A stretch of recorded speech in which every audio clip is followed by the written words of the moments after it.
Bab 30. Bagaimana caraku menembus tembok itu? Alina dan Fatan sudah kembali ke resort setelah hari hampir senja. Canda tawa mengiringi perjalanan mereka menuju ke resort. Dan dari kejauhan Ethan melihat mereka berdua berjalan. Sangat natural seperti sepasang kekasih yang telah lama menjalin kasih. Hati C.E. tampan itu terasa seperti sedang disayat-sayat. Wajahnya merah padam dan tangannya mengepal dengan erat. Rio dan pengawal lainnya melihat reaksi Ethan dan mereka pun hanya bisa diam, tidak bisa melakukan apa-apa. Mereka juga takut pada Ethan jika C.O. itu mulai marah. Rio, besok pagi kamu harus jauhkan Alina dari pria gila itu. Darinya, aku akan menemui Alina ketika pria itu tidak ada, agar tidak ada pengganggu nantinya, perintah Ethan. Baik Pak, jawab Rio patuh. Aduh, malam ini aku harus cari ide yang bagus untuk itu, kalau gagal bisa bahaya aku. Karena ini adalah masalah percintaan. Batin Rio, kamu mau aku masakin mie instan gak? Tawar Alina. Fathan yang sedang membalas pesan grup geng motornya pun menoleh ke arah Alina.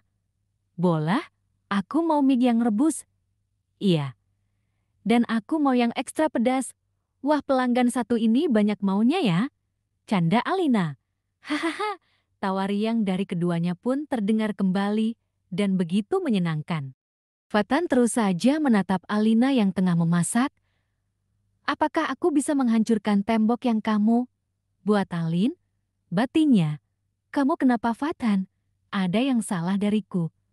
Sampai-sampai kamu kayak gitu liatnya? Alina, apa kamu nggak sadar kalau kamu itu cantik? Tanya Fatan tiba-tiba. Cih, kamu ini bilang apa sih?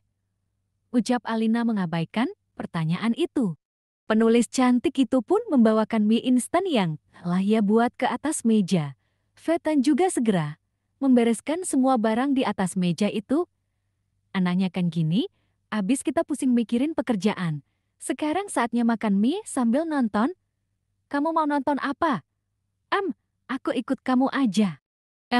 Aku suka film dari sebuah negara, tapi sangat jarang ada orang yang suka sama film itu, bahkan kayaknya malu.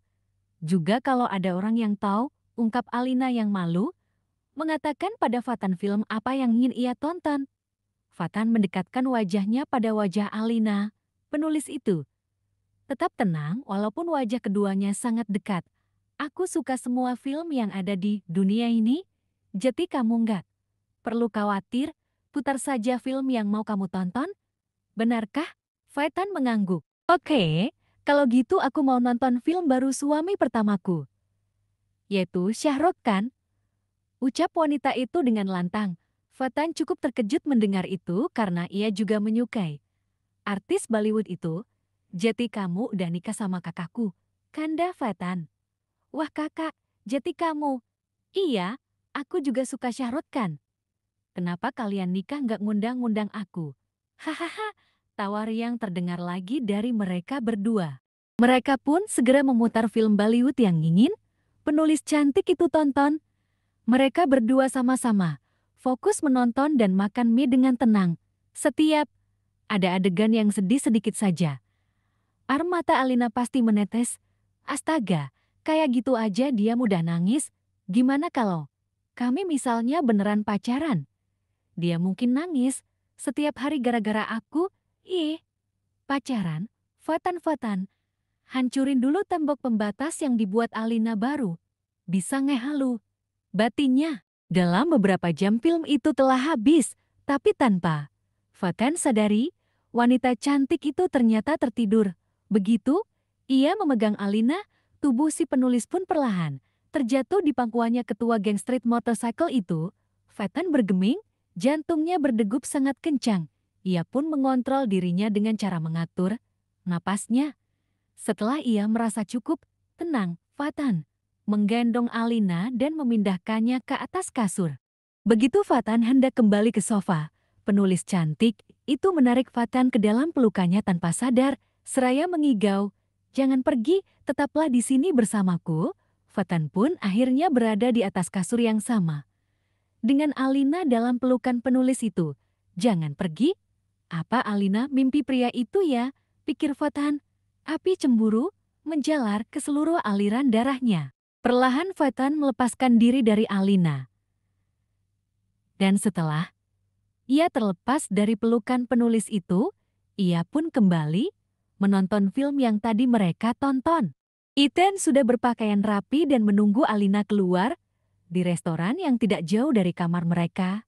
Seno, tampan itu sudah menduga bahwa Alina pasti akan ke restoran pagi ini. Karena sudah menjadi kebiasaan Alina. Setiap hari Kamis ia pasti akan sarapan di luar rumah. Woof, dadaku terasa sesak. Aku takut Alina tidak bisa menerima alasan dariku. Tidak. Ethan, kamu pasti bisa. Bagaimanapun juga waktu yang telah kamu dan Alina habiskan lebih banyak daripada pria. Ugal-ugalan itu.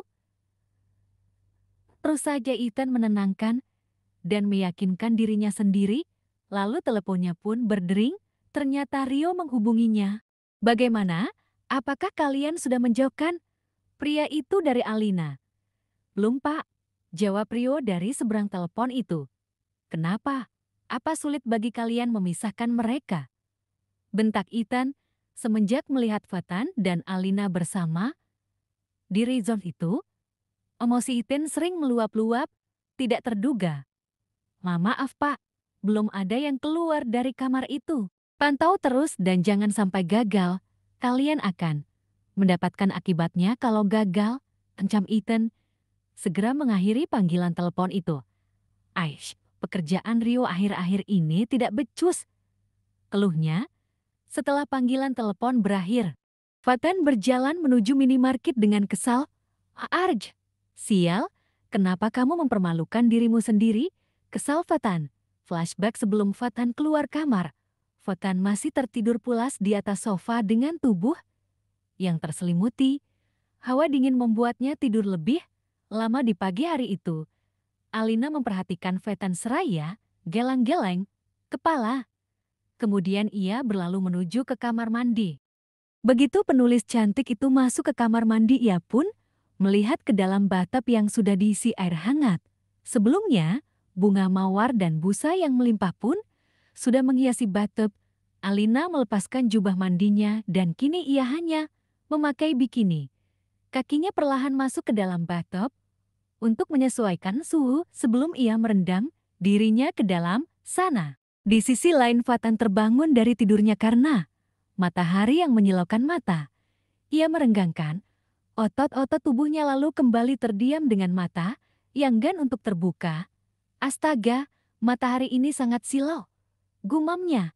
Lalu pria tampan itu menoleh ke arah kasur dan ia tidak mendapati Alina di sana. Kemana lagi wanita itu? Aduh, pengen pipis lagi. Ia pun bergegas turun dari sofa dan menuju kamar mandi. Begitu pria tampan itu masuk dan ingin membuang hajatnya, ia pun terkejut melihat Alina sedang berendam di dalam bathtub yang penuh dengan busa dan bunga mawar seraya menutup matanya. Wanita itu sedang menikmati relaksasinya sendiri tanpa sadar Fatan telah masuk ke dalam kamar mandi itu. Rasa ingin buang hajatnya tadi kembali terasa dan menyadarkan Fatan dari lamunan. Ia pun berjalan perlahan melewati Alina agar tidak mengganggu kenyamanan wanita itu. Dan akhirnya pria itu berhasil melewati Alina dan masuk ke tempat di mana ia bisa buang hajat. Begitu ia selesai, ia pun hendak keluar. Tapi sebelum itu Fatan terlebih dulu mengecek ponsel yang ada di sakunya. Karena ia ingat ada acara anak motor hari ini dan ia harus mengkonfirmasi ketidakhadirannya dan Harun harus menjadi penggantinya untuk sementara sebagai ketua geng. Untung aku ingat, batin Fatan. Lalu ia membuka pintu perlahan-lahan dan kembali menutupnya. Pria tampan itu berbalik hendak menuju pintu kamar mandi yang sebenarnya, akan tetapi ia tiba-tiba saja terperanjat sampai terjatuh di lantai. Ketua geng street motorcycle itu terkejut karena Alina yang baru saja keluar dari bathtub dan melihat wanita itu hanya memakai bikini saja. Alina juga sama terkejutnya seperti Fatan. Ia merasa malu, ditambah lagi karena ketidakseimbangan Kakinya sangat jelas terlihat saat ini, tapi tidak dengan Fatan. Pria tampan itu justru salah. Fokus pada bentuk tubuh wanita itu yang bagian atas dan bawahnya terisi dengan sempurna, tidak berlebihan. Mau bagaimanapun juga kondisi Alina, ya tetaplah seorang wanita dan Fatan adalah pria. Kamu ngapain di sini? Pekik Alina seraya meraih jubah mandinya. Setelah ia menggapai jubah mandi itu, ia pun segera menutupi dirinya. Emma, maafkan aku Elena. Aku tadi kebelet pipis. Lagian juga kenapa kamu mandi enggak? Dikunci sih. Aiden terbata-bata di awal jawabnya, tapi kemudian bisa bicara dengan normal walaupun canggung. Benarkah perasaan tadi udah aku kunci deh? Kamu curiga sama aku? Lihat sendiri itu pintu nggak ada tanda dibuka paksa kok. Sergah Fatan. Kenapa kamu jadi marah? Kamu duluan yang mulai. Lah kok aku? Ya kamu kan. Udah, kita lupain aja apa yang barusan terjadi. Dan menjadi seperti biasa lagi. Ucap wanita itu kemudian menuju tempat shower dan Fatan berjalan keluar dari kamar mandi dengan jantung yang berdegup kencang. Fatan, bisa tidak kamu ke minimarket dan belikan aku pembalut? Fatan tercengang atas permintaan wanita itu. Apa dia nggak gugup? Apa hanya aku yang gugup? Kok dia bersikap biasa aja? Batin Fatan, bisa nggak? Iya. Tapi yang kayak mana? Aku nggak tahu. Wanita itu pun mengambil ponselnya yang tidak jauh dari bathtub. Tuh aku udah kirim ke kamu contohnya. Fatan pun keluar dari kamar mandi dengan perasaan yang campur aduk. Ia pun segera mengambil jaket dan memakainya. Ah, aku lupa cuci muka tadi, gumamnya. Lalu ia pun mengambil botol air mineral dan membasuh mukanya. Dengan itu, Fatan keluar dan segera menuju minimarket. Para pengawal Ethan yang sejak tadi menunggu, Fatan keluar pun mengikutinya dari belakang. Dan begitu ketua geng street motorcycle itu tiba di tempat yang cukup sepi, Rio membekap mulut Fatan dengan sapu tangan yang sudah diberi obat bius. Bersambung,